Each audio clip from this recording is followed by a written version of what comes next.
All right. Welcome back to the Bachelor Life Coach podcast. I'm your host, certified life coach Lynn Grogan. And today we're going to be talking about The Bachelor season 24, episode 3. And with me today, I have very special guest, Rhonda Farr. Rhonda, tell the people everything about you.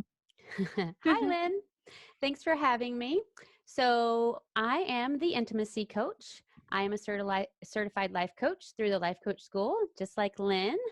I help women and couples in general who want to find more intimacy in their marriages, both inside the bedroom and outside.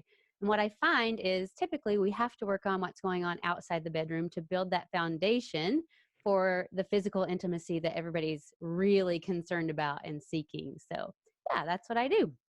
Awesome. And you also have a podcast? Yes. So I do the Intimacy podcast. You can find that on whatever platform it is that you enjoy listening on. And you will hear lots of stories about my life, my husband, much to his chagrin sometimes. Yeah, both You inside and outside the bedroom stories. exactly. You've heard some of that, right? Um, and you might hear a little bit about my clients and the work that I do. Also, you can find me at rhondafarr.com to check out some other free resources and offerings that I have. So, yeah, check it Perfect. out. See what you think. Yeah. And so I do have to share, Rhonda, you and I went through a certification together, and I feel like we Yes. know all of our stuff, or at least where it was 3 years ago. Um, so it was funny going into the podcast today. I was like feeling super anxious, and I traced it back to I actually got coached not once but twice this morning, and one of them was by Bev Aaron. The lovely Bev Aaron. And I feel Love like I'm a her. little bit of like vulnerability hangover from that. Like, it's Bev. Was like crying within 8 minutes. And so um at first I was like, oh, this is terrible. I shouldn't be feeling like this going into a podcast. I'm like, or Rhonda and I are going to be talking about intimacy and vulnerability. So this is perfect. So, Does that mean you're going to share with us your vulnerability? Rhonda, it always goes back to I'm not good enough. Yes, I will be sharing. I think that's true for all of us, though. So, We'll talk more about that, I guess. yes. So, have you ever seen The Bachelor before I asked you to do this podcast? It's so interesting. When I brought it up, I started watching some of these episodes, and my husband's like, "Oh my gosh, I remember when we used to watch this years ago." Like, we've got 4 kids now, so we don't watch these shows as much. We don't have as much. Well, we choose not to have as much time on the TV. Let me say that correctly. But anyway, we did probably like 10 years ago. So it's been a while. I've kind of taken a break from it, but I have to say, kind of sucked me back in from that first You're episode. welcome, Rhonda. You know I'm going to watch it till the end now. I hope you do. What can I say? It's like really hard not to. That's what I found. So I'm just gonna go ahead and do the show recap in Okay. case people don't remember what happened. Okay, so at the very top of the show, we're wrapping up the drama between Kelsey and Hannah Ann and Champagne Gate. A little bit of a kerfuffle there. We're not going to talk about that much on this episode because Lauren, Cash, and I discussed that a lot in episode 2. So you should check out that episode if you want to hear more about Champagne Gate. Then we move on to the one-on-one date with Victoria P, where she and Peter go line dancing and they have dinner by the airplane. And she opens up to him and ultimately gets a rose. The next day, we have a group date pillow fight that's hosted by my favorite, Demi Burnett. She's from a previous season of The Bachelor. And this is where some drama starts to come up with Alea. And because Sydney accuses her of not being real on the show. So we will definitely be talking about that today. And that ends up with Sydney getting the group rose. The next day, we have a pool party instead of a cocktail party, which essentially turns into a trial where Alea is being determined if she is real or fake. I don't even know if I saw anybody in the pool. Did you, Rhonda? I don't think so. In fact, I feel like it was just people sitting around engaging in all the drama, talking about drama party. There was like a pool of tears. That's what it was. That's the Yes. wrong kind of pool party. And then the end, we have a rose ceremony where Alea goes home along with 3 other women. And at the end, Peter's not sure that he made the right decision. Poor Oh, Peter.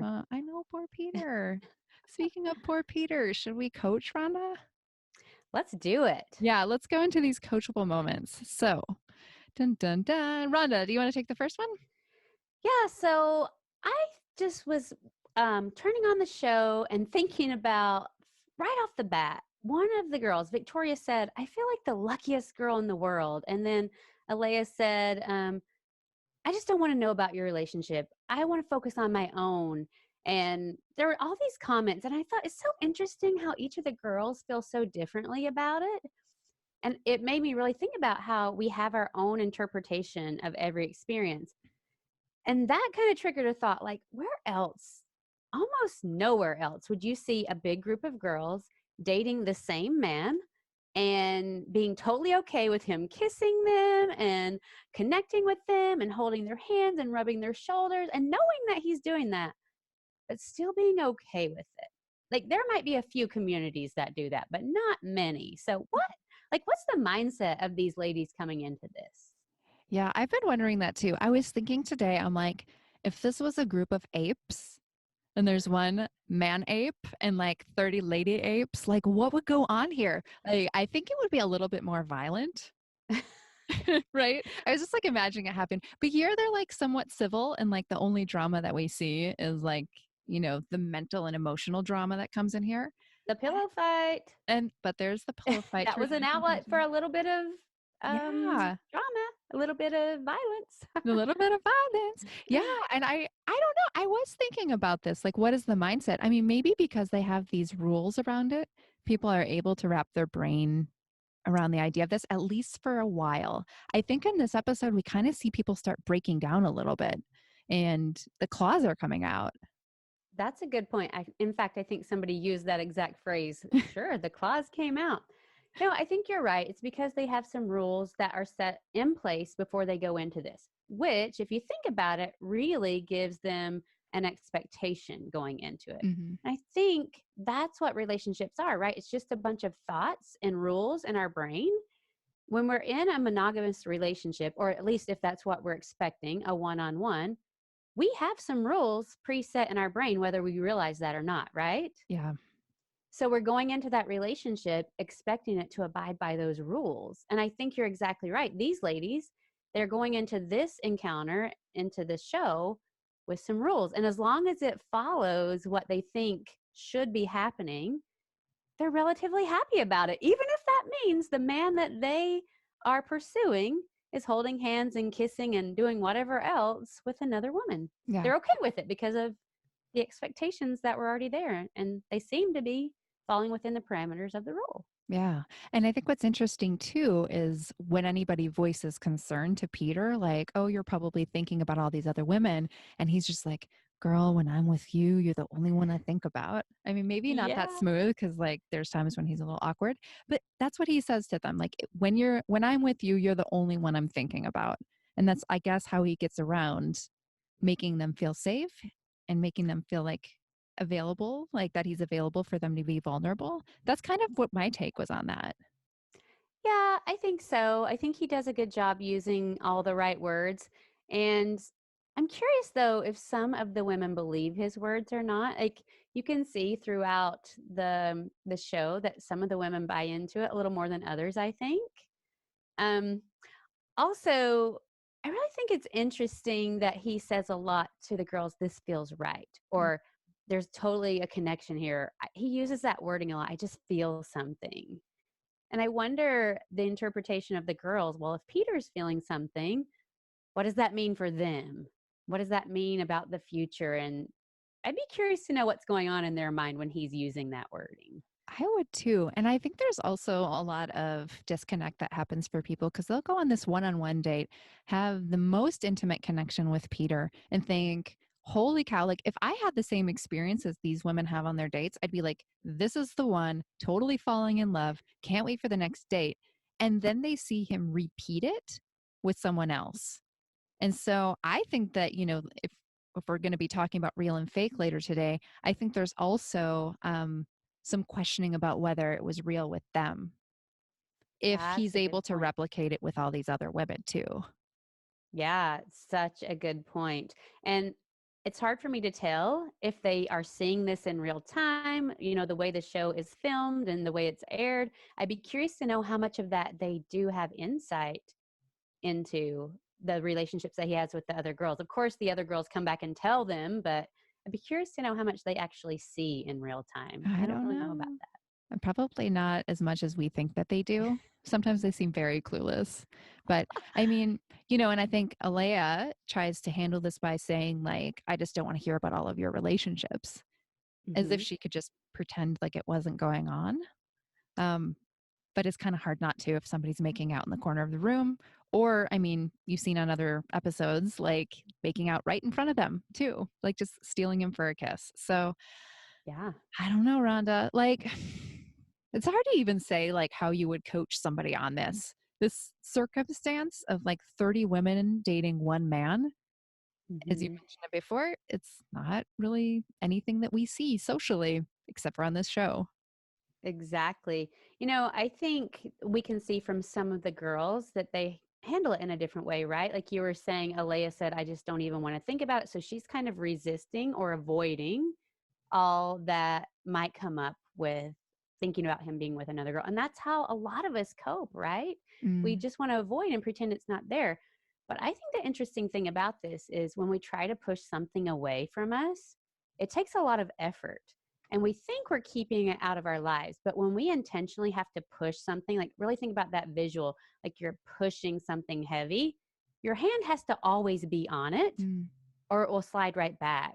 And I think the same thing happens with these girls when they just try to avoid, then they're always unknowingly tied to whatever it is that they're trying to avoid.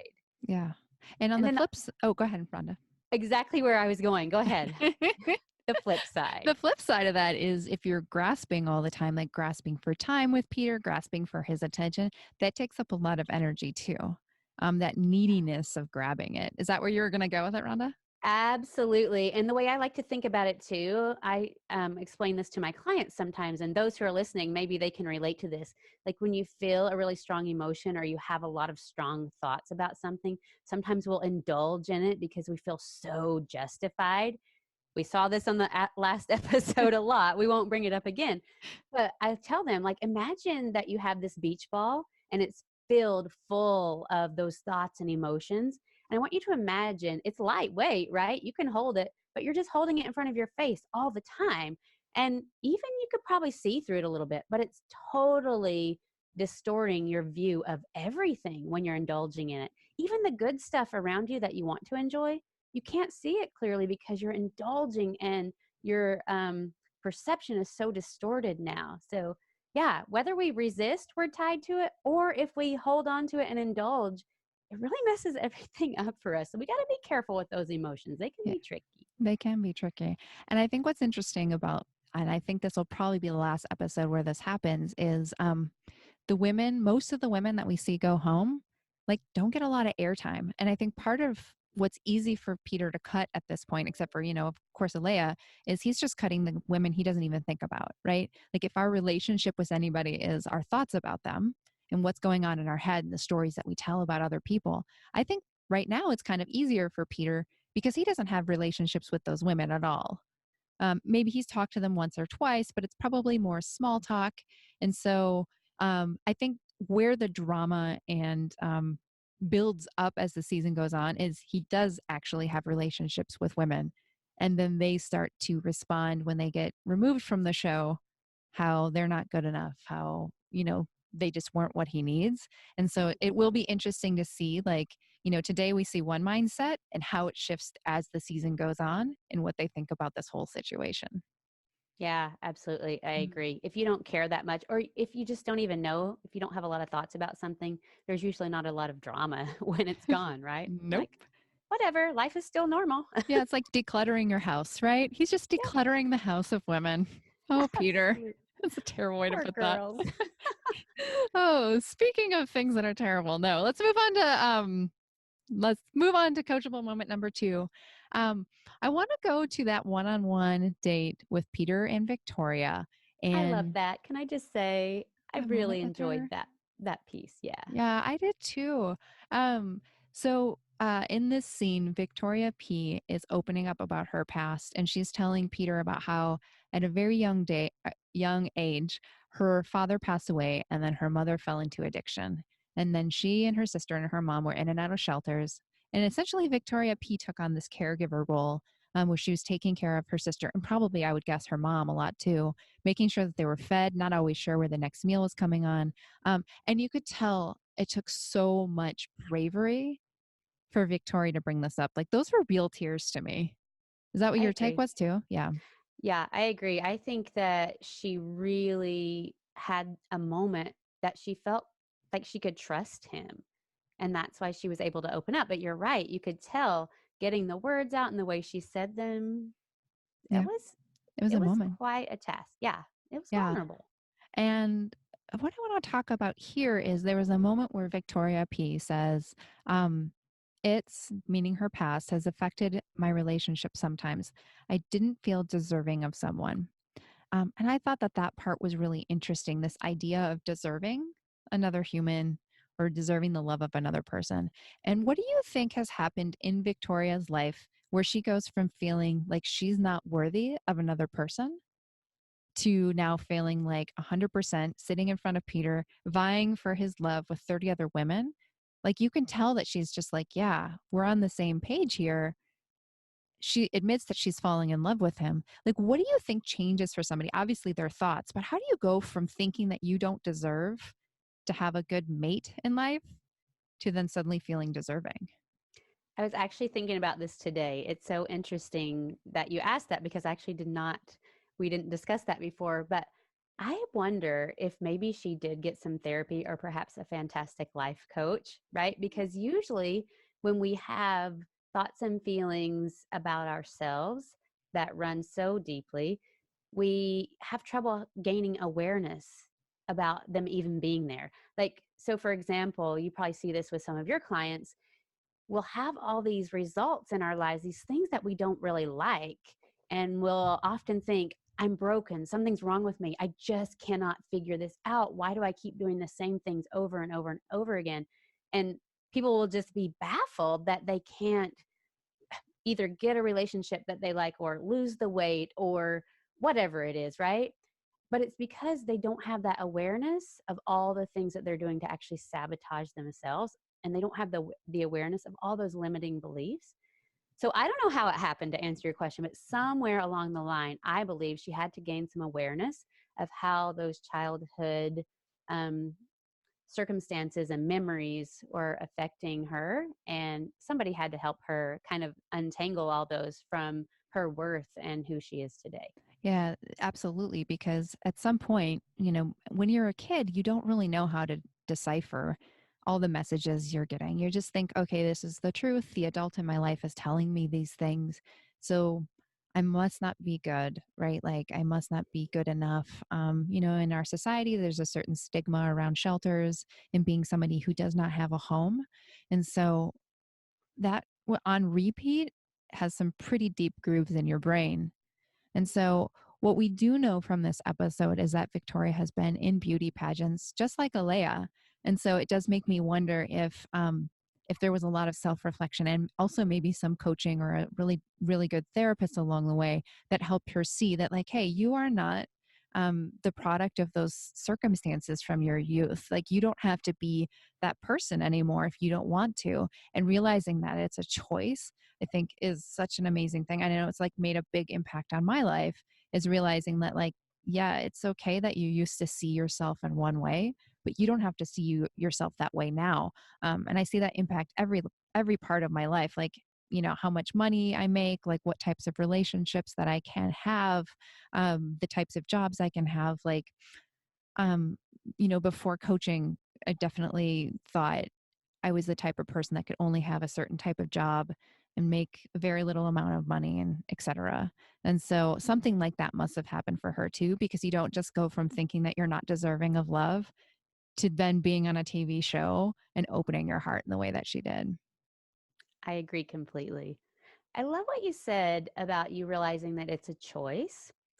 So, in the work that I do, sometimes women will have a situation where they will blame someone else. And I could see how Victoria could blame her mom or blame her father's death, or even maybe even her little sister for needing to be taken care of. I don't know. As crazy as that sounds, sometimes our brains do crazy things. But when we blame others or other circumstances, it totally disempowers us. And we then become at the effect of everybody else. It's such a dangerous place to be in our lives, because what that tells us is we're stuck, we're the victim, and we literally, like the opposite of what you said, we have no choice in how we turn out. So when I coach my clients on this, sometimes I'll encourage them to take responsibility for their part, and occasionally they'll get really offended or upset by that, because they think, I can't let this other person off the hook, or, I'm really justified in feeling so sorry for myself and all the things that have happened to me. And I'll say, yeah, absolutely. Like, you can totally keep that story if you want to. However, what I want you to do is let yourself off the hook. I want you to let yourself off the hook by being able to let go of that and then become who you authentically are, not what your circumstances projected onto you or told you that you were. So I love that word you use, choice, because I Choice. definitely think we have choices, and it's for us, not for the other people in our lives when we Yeah. make the choice to move past. Yeah, I mean, I definitely see that in my clients too. I coach female physicians. And so I think society would look at a female physician and be like, holy cow, you are a badass. Everything must be perfect for you. And ultimately, almost every coaching session I have comes back to that idea of self worth and not feeling good enough. And so I think really outside perception, just because you have a certain circumstance in your life doesn't mean that automatically comes with a set of thoughts or a story that you tell about yourself. It still takes work. And so we could look at any person on The Bachelor and just go, oh, well, you had it so easy. But, like your parents were a certain income, you got to go to certain schools. And that doesn't automatically translate into you feeling amazing about yourself or thinking you're deserving of love or all of that. Like, it really is a mental component. You can see both ends of it. Just because she grew up in shelters and didn't have a stable environment doesn't mean she turns out one way. And just because you have a certain profession in life and you worked your butt off to get there doesn't mean you automatically also feel good. And so I think that's what's interesting about the range of life coaching, is that like you can be anywhere you are in life and still be, I don't know, find this work to be valuable and help you see how you can choose who you are in life and how you think about it. Yeah, absolutely. And what you're talking about with Victoria, her past was one way. And even with the physicians, I think it's kind of the opposite concept. Like, you have these amazing things. And sometimes we think that we have to kind of fall in line with what our experiences are, what our past was. But I wish the world knew that's just not true. Like, at any point in time, again, going back to that, you just get to decide. Your past doesn't determine who you are. Your present doesn't have to determine who you are. Yeah. Yeah. And I just think that unfolded really beautifully in this scene um, with Victoria. I just felt like a certain genuineness there. And what I also thought was really interesting, and this will, come up later, is I mean, Victoria, just like Alea, has a history in pageants. And they both take it in different directions. Like Victoria could now swing to the side where she seems totally fake and where everything is a facade, but somehow she's been able to tap into this part of herself that's so self-aware and so open. So I think that actually might go nicely into number 3, which expands on this scene. Do you want to take that? Yeah. So when they were in this moment and she was sharing, Victoria says, I just feel so good right now. And Peter says, this feels so right, insanely right. So let's break it down. Why do you think they both are saying that they feel all these amazing, insanely right, good things in this moment when she's talking about something really pretty terrible, right? Mm-hmm. But they both have this overwhelmingly good feeling. Yeah. Yeah, which they're attributing to the other person, but really it's because they're having thoughts about the situation. I'm guessing I'm really connecting with her. Maybe she's the one, maybe he's the one. Yeah. So, my thoughts about it are, when you're open and you're sharing who you are, that just feels good because you're in alignment with your true self, right? So, I've done this before. I'm sure you have, and other people who are listening. Like, we've been in a situation where we think we're supposed to say and do something a certain way to measure up or whatever. Like, so we're not being our true and authentic self. And it just doesn't feel good. It doesn't feel comfortable. It doesn't feel peaceful. And so that's one thing. Like, I think she was just feeling very open and in alignment with who she is a person. The second thing is, I also think that when we feel like we can truly be accepted totally as we are, like that is the essence of what we all want as humans. Like we just want to be understood and accepted exactly as we are. And my guess is because of her ability to open up and say all those things, and he didn't run away, she was having thoughts that he accepts me past, present, flaws and all, and that feels amazing. Yeah. Yeah, that's exactly what I saw there too. And I felt so like it was a relatable moment too. Like here we are watching this wild TV show, going on dates, and in that moment, I mean, I couldn't help but think about like my relationship with my husband. Like, finally finding somebody that I felt like accepted me. Because like when you were talking about being fake, I was like, I can't help but just think of I don't know, like all of my 20s, Rhonda. Like right? Like in the moment, I didn't know like what was fueling it, but I had a lot of actions fueled by trying to prove I was a certain person, um, to be better than I was, like to appear better than I was. And I can see the stark difference now of what it's like, okay, um, within the constraint of marriage, like we've decided that you're my one person.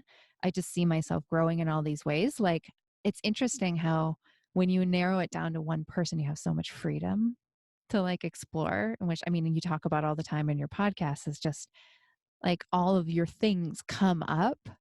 And so Mhm. we see them just like building this really nice foundation. Like if they do expand on their relationship, they've started out on this foot where like they are actually real. Like this is what Peter keeps saying he's looking for, like this real raw moments Yeah. that requires so much bravery.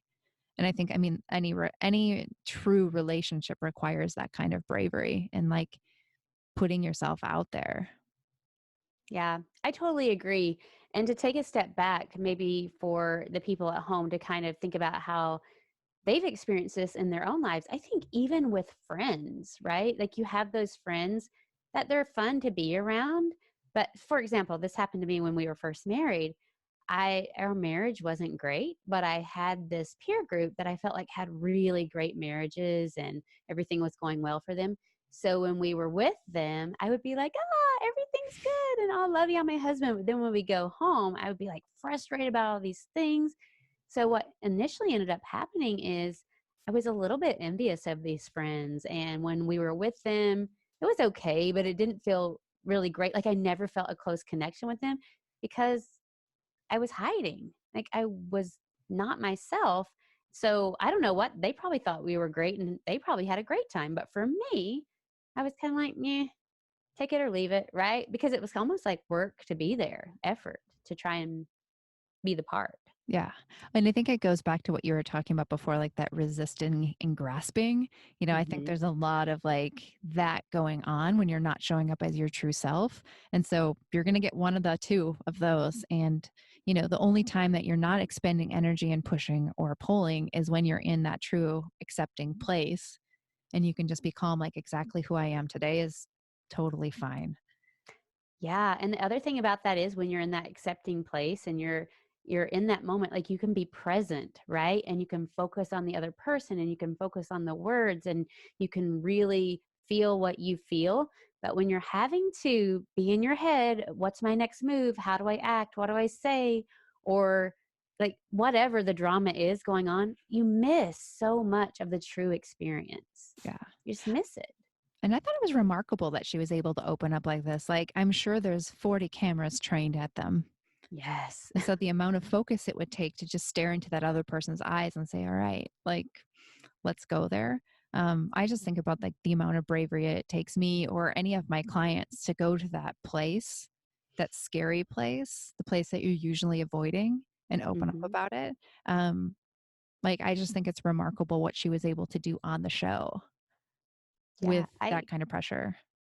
I agree. And we kind of had talked about this before. Like, what what prepares us or what allows us to be able to do that? Because you said you've kind of grown into it and I have too. Do you have thoughts about that? Like how do we progress to that next level? I think for me, it was just really owning that, like, he didn't need to change at all. Like, if there was something going on for me, it was me. It was my thoughts that I Interesting. was having. Yeah. Yeah. And so, um, like, a lot of what I've been bringing to my coaching sessions with my coaches have been little things that have happened, just like, oh, I noticed I showed up in this small way. Like, I'm realizing more and more how judgmental I can be and not even realizing it, like really subtle judgments. And so I think I don't remember what your question was, Rhonda, but oh, how do you grow into this? Yeah. And I think it's being willing to both go to those brave places, but then also look at the small moments that might help you open up to those bigger things.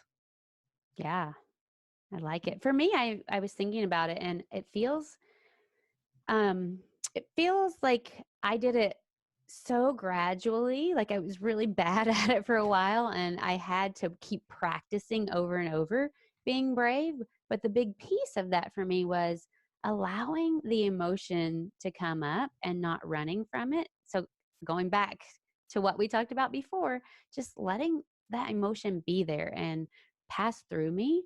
But here's the other piece of that. What I was letting pass through me was sometimes the embarrassment or whatever was going on, but also I had to be okay with what the other people were feeling. If they wanted to judge me or have thoughts about me, I really had to practice the skill of letting other people have their thoughts about me and that being okay. And that's been a game changer. Yeah, that one is a total game changer, Yeah. because that's how I think you can keep showing up as your authentic self when you're like, it's okay what they're thinking about me. That says more about them than it does about me. So, Yeah. and I also Absolutely. was, as you were talking, I was thinking about like people running away from their emotions. And it just makes me think of, I think at least twice now on the show, Peter has like had a lot of overcome with emotions and has left early. I mean, it happened on this episode. He left the pool party without talking to everybody. And it happened after, previous Bachelorette Hannah Brown was on the show. He cut a date early. And so we can see moments where he stays and moments where he goes because like what's physically going on for him. So I do have a question for you. So, like, what do you, with your clients who are so freaked out about like being brave and vulnerable with their mate, like, how do you help them take that first step? Well, so what we do is we first are very clear, like you said. We do a lot of work on this. We're going to talk about it in 2 minutes, I guess, right here. But it takes a while to really understand that what somebody else is thinking and feeling is always about them. It's never about us. And so I really drive that point home with my clients and help them get very clear that, I can be exactly who I am and do exactly what I do. And if there's 100 people in the room, there will be 110 different thoughts, right? Like they're always thinking something different. And when we can truly grasp that that is true, then we finally realize that as hard as we try to say and do the right thing, it doesn't work. We literally can never change the way other people feel about us. And my clients will fight me on this. It's not an easy thing to learn and really feel in your bones, but once they get it, it's freedom because they're no longer tethered to the right thing or the shoulds or the expectations because they just get to be themselves when they realize they can't manage other people's thoughts and feelings Yeah. anyway. And if somebody doesn't love you, like that's on them, right? Like if they're like, I don't want to be friends with you, totally fine, right? There's literally millions and billions of other people in the world that you could have that relationship with. And so just like letting it be okay that people don't like you, such a game changer. Yeah, and here's the piece of that too that's important. If you like that person, you can like them and feel however you want to about them, no matter how they feel about you. Like Totally. sometimes I have clients who do that too, right? Like they Yeah. have their own feelings that don't reflect the feelings of the partner. That's okay. Yeah, Do it. totally okay. Yeah. Yeah, Because it feels so good. It feels good to love other people or to like them. Like it feels good for us, not them. We get to feel that part. So, 100%. We can never, if they love us or they don't love us, this is an interesting concept that a lot of people don't get, but my husband could love me to the moon and back, but I literally cannot feel whether he loves me to the moon and back or not. I can feel what I interpret from him. I can feel my feelings that I have inside of me, but he literally cannot take the feeling of love and inject it into my body. It's impossible. Yeah, So, Peter can yeah. feel that. Yeah, which I think let's move on to the next one because I think, that part of it, what you were just talking about, like somebody else's feelings are their own and they feel really true to us. And I think in this next scene, we have the group date, and Sydney feels so compelled to tell Peter that Alea may not be who she seems to be. And she feels like it's a right thing to do to tell him that that Alea is not there for the right reasons. Um, And we see this unfold through the rest of the episode, where essentially this hit Peter's biggest fear, which is that he could get to the end of the show, decide on a wife, and then she ends up being completely different than who he thought she was. And so we have Sydney saying, if you're coming in here worrying about how you're going to be perceived, then you aren't going to be real with your real self with Peter. And Peter keeps making the request to be real. And so we see this unfold back and forth. At first, Alea's incredibly confused. I guess maybe she's confused about Sydney's opinion all along about real and fake, but it just really got me thinking, like, what does it mean to be real and fake? And I know we've already talked about it a little bit on this episode, and who gets to decide that? And Sydney thinks she can determine this. Yeah, Yeah. she does. And to be fair, toward the end of the episode, some of the other girls have similar opinions. They were not nearly as vocal about it and as overt as Sydney was initially, but some of the other girls have some of the same thoughts and opinions. But still, that being said, does that make it true? Right. And that's something we keep hearing Alea say is, this isn't fact, it's opinion, which I 100% agree with. Me Because too. Right? Because as Peter interviews all these women, some of them are like, no, I love her. Like, yeah, she puts it on a little bit, but nothing alarming, right? Some of the girls do. And Yeah. we hear them being just kind of neutral about it. They're like, yeah, just find out for yourself, Peter. Like, this is your job to take. And then other people obviously are like, yes, 100% she's fake. If we take a step back and look at this, like the source is somebody who's in competition for his love, essentially. So he should take that with a little bit of a grain of salt. But it's just so interesting how he doesn't turn to himself for the answer. He seems so triggered Yeah. by the word being fake, the words being fake.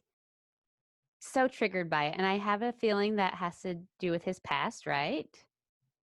He's been on the show before, well, The Bachelorette, and was kind of hard for him, obviously. Like, he's really triggered by that wording, which perhaps is why he focuses on it so much. Like, he is sucked into it as well, right? Yeah. Well, I don't know that he ever paused to just think like, hey, what do I think of this information being told to me? And realizing that, again, he gets a choice. Like, he does get a choice what he thinks about it. He can believe Sydney or not. Even if they've had open and vulnerable conversations up until now, her words, he doesn't have to accept them. He could just be like, oh, thank you for the information. Um, I think a little bit differently than you. But I don't know Yeah. that he pauses and lets himself know that he could have this choice about what to think about this. And then we immediately see him getting opinions from everybody else, which seems useful, right? Like, I don't know about you, Rhonda, but like sometimes when I'm trying to make a decision, I will get opinions from other people. Yeah. And like more often than not, I just get really confused and stuck Yeah. because so many people offer you different thoughts and then you don't know what to believe, which is exactly what happens to Peter. Yeah. I think it's a very human response that he had. That's what I think. People are telling him things. I do not think he took time to pause at all. Most people would not do that unless, of course, they're a coach or a therapist or a counselor or something. Like, most of us are reacting to everything around us constantly, right? Like, something is said, we react unconsciously. Of course, we're having thoughts and feelings about it, but we're not really aware of them. We're just doing and saying and having this vibration in our body that we can't really put our finger on. Just it feels icky and uncomfortable. So I think that's what's happening for everyone involved, not just Peter. Sydney, Alea, like that's why they're doing these weird random things and saying things that really aren't their business because they're reacting Yeah. constantly. Well, and I think too, at some point, like there have been many points on the show where Peter thinks he's going to get the right answer or the right decision is going to come to him. And he thinks it's going to come from people outside of him. So he thinks that by talking to all these people, he's going to find out the truth, whether she's fake or if she's real and she's there for the right reasons. But that's Yeah. not going to come from outside. There's no determination of it because it's not a fact. Hmm. And I think in life, we all play different roles. So for me, like, my husband has told me like he knows when I'm coaching because I have coach voice. Does that mean I'm fake when I'm coaching? Or does it just mean that I'm in a different role of my life and I kind of step into a different mindset and maybe my voice changes? I'm sure I'm going to have like a podcast voice that Yeah. sounds a little bit different than maybe how I talk normally. Yeah. Does it mean that I'm fake?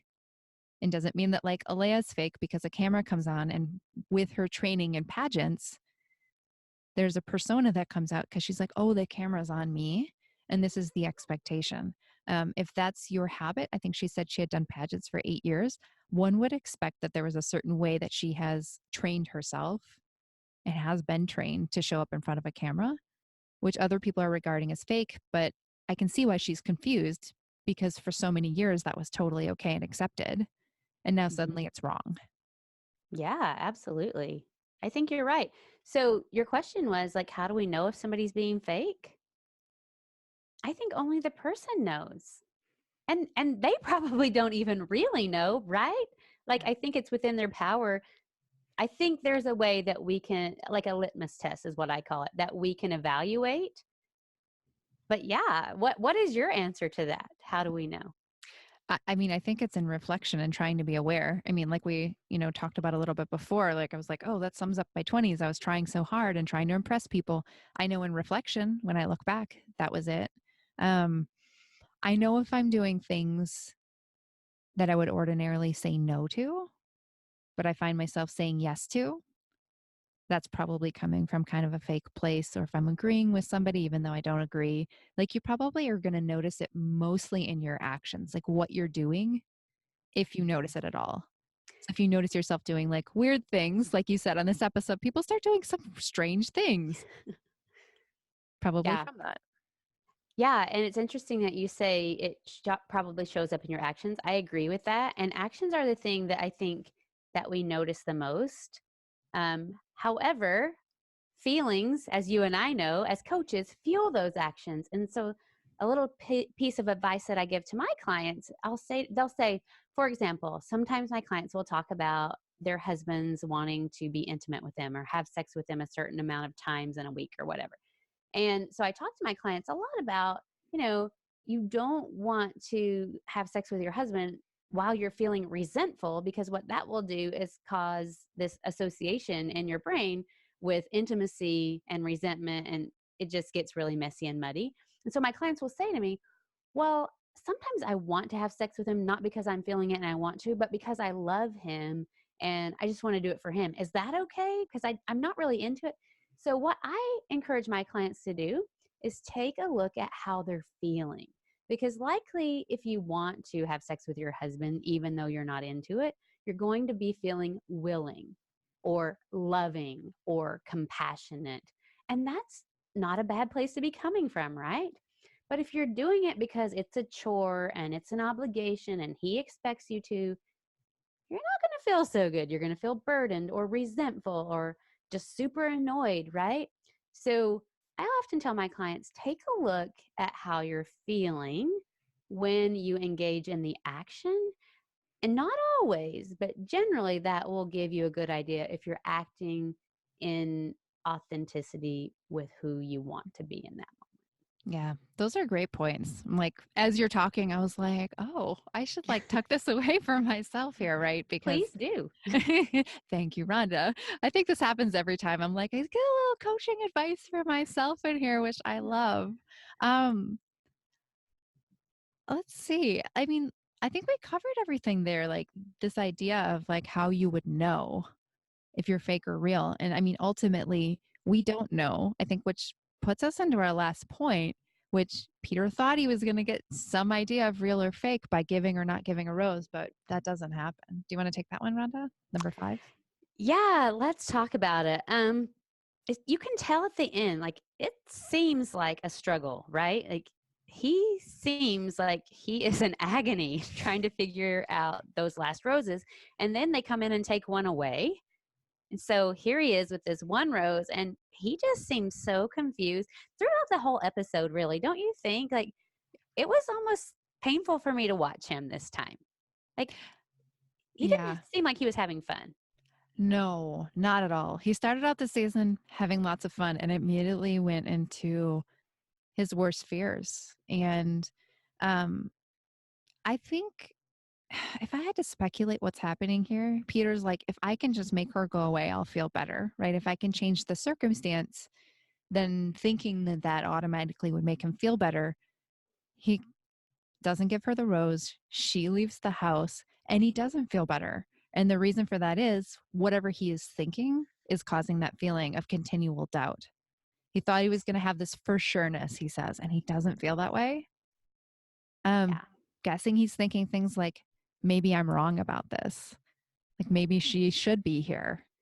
Maybe Sydney's not telling me the truth. Like who knows what he's thinking, but we can see in his actions, he's very doubtful. And then he's going to Chris Harrison. He's going to the producer saying, I think I made the wrong choice here. I Yeah. thought I was going to be sure and I wasn't. And I mean, and you know as well as I do, like in coaching, like, right, if you change the circumstance, you're not going to feel any differently until you change your thoughts. If he had decided in that moment, this is the 100% right reason to send her home, our relationship is complete. Thank you for coming on the show. That's where he would have gotten his for sureness. But because he didn't choose to think those types of thoughts, he's going to stay in doubt and he's going to keep indulging in doubt. And the sneak peek at the end tells us he probably continues that line of thinking because it looks like she does come back on the next episode. Yeah. So we can send the circumstance, the person, or whatever it is away, but we're still left to deal with our own brain. We can't get rid of that. Another thing I was thinking, it kind of goes back to what I said before as well. Like, he was really coming from a place of fear and insecurity when he was taking action, right? Like, he was up here making this choice. And if you think about it, he probably had some thoughts going on about, well, he told us what his thoughts were. My biggest fear is falling for someone and being fooled again. And he said, I can't let that happen. So he's having these thoughts like that, which probably feel pretty heavy, pretty scary, pretty insecure. I don't know, something like that. And when you feel afraid and insecure, I mean, think about anything you do in life. Is that how you give your best effort? Oh, Oh, he's so no. confused. He's very confused and he essentially reacts here. He leaves the room. Again, we see him leaving a room because of his emotions. He walks out of the rose Mhm. ceremony, can't handle it, has a chat. That doesn't really solve anything for him, but it seems like, okay, I guess the best decision here is to just not give her a rose.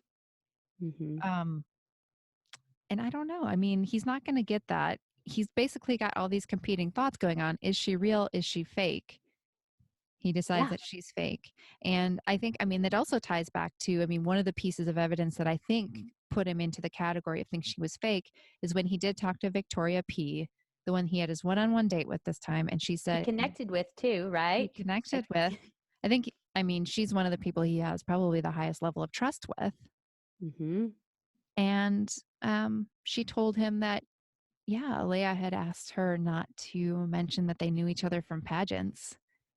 And I think with that piece of evidence, he's like, well, here's somebody I really, really, really trust telling me that there was a lie or kind of a omission of information. I don't know if we could even call it a lie. But yeah, I think he uses that information. And Yeah, then when he doesn't feel better, he's still in this place of doubt and confusion and unsettledness. So it'll be I interesting. agree. Yeah. I don't, and Let's I don't, let's think about how the brain works here too, right? Because you mentioned the word competing thoughts. He had two very different thoughts. She's not being real and authentic with me. And then I have, what did he say? Like he said, I feel something with her, right? I feel something for you. So he has these two thoughts, like there could be something, but also she might be being fake. And that's pretty confusing with the brain. It happens a lot for us, right? Like we have competing thoughts all throughout our lives. Like, I love my kids, but I don't freaking feel like making all the lunches and doing the bedtime routine, right? Or I want to earn an income, but I don't want to go to work today, right? We see it throughout our lives.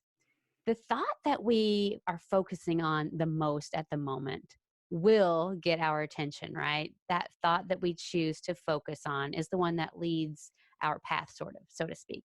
Here's the other thing that goes along with that is a little thing called confirmation bias. You know what this is, but we'll explain it a little bit for the people who are listening. Let's say, for example, you buy a green Volkswagen Beetle. When you buy that car and you're driving around in it, you're going to start to notice all the green Volkswagen Beetles that drive past you every day and have been for the past few months, but you haven't noticed those before, right? Because your brain is kind of looking for what you know. So when you're indulging in the thought, like, I really feel this connection with her, you're going to see all the things about her that make you feel connected. And then when you're really focused on this thought, she might be fake, like, I don't even know what's going on, you're going to find the evidence that supports all the ways she's being fake. And they're like, your mind's like a mess, right? Like, Total I'm, mess. yeah, it's total mess. And poor Peter, he doesn't know all these things. You know what, Lynn? I think we should write the producers and have them bring a life coach on. So these people, can you imagine how fun that would be? You could see their sessions taped. But anyway, poor Peter. He Poor doesn't Peter. know. Yeah, he doesn't know what's going on with his brain, and he's a mess. He's a mess over there. Total mess. And yeah, you're totally right. When he's talking to Alea, everything is great. They feel both reassured. Everything's amazing. And then he leaves and he's like, everything falls apart. What is happening here? So poor Peter. But yeah, I mean, maybe we'll see some resolution next week. But my guess is that as the show goes on, the stress of everything comes up. Um, I don't think those thoughts are going to let up. I think they're going to become more and more intense for him. So I think the Yeah. doubt of this and the emotion around this are just going to keep kind of windmilling him forward. Poor guy. Yeah, it'll be interesting to see. And I don't know how much time they have, like in between these episodes in real time. But it'll be interesting to see if he's able to really get a handle on his thinking about this whole thing in the meantime. And if he, like you're saying, like if he ever really recovers and comes back and is able to be present. Because the one thing we know is what we focus on, that gets our energy. We've talked about that it takes our mental energy, right? And if we're not careful, we're just going to miss out on everything else because we're so engrossed in the drama of it. Yeah. And I hope Peter doesn't miss out on all the things that are around him and that the show has to offer. We'll see. It's yet to be seen. So that's Yeah. 5 moments, Rhonda. Woohoo! That was Woo, fun. good. Yeah, yeah. So if somebody wanted to find you, I know you did it at the top of the show, but let's remind them again. Where would they go to find you? So you can go to rhondafarr.com. You can read more about me. You can look in my resources tab to find some of my free offerings. Also, you'll find my podcast there, which is called The Intimacy Podcast. So if anybody has any thoughts about the show, my email, my contact information, it's on there. I'd love to hear what you guys have to say. And if anything kind of struck a chord in your own life, even better, let's talk about it. Yes, definitely. If you are having anything with intimacy and sex coming up or anything else, Rhonda's all good about all the things, all the relationships, and check her out. I will also have her information on the show notes for this episode, lynngrogan.com/episode 3. All right, Thank you, Rhonda. Lynn. Super Thank you, fun. Rhonda. Woo, yay.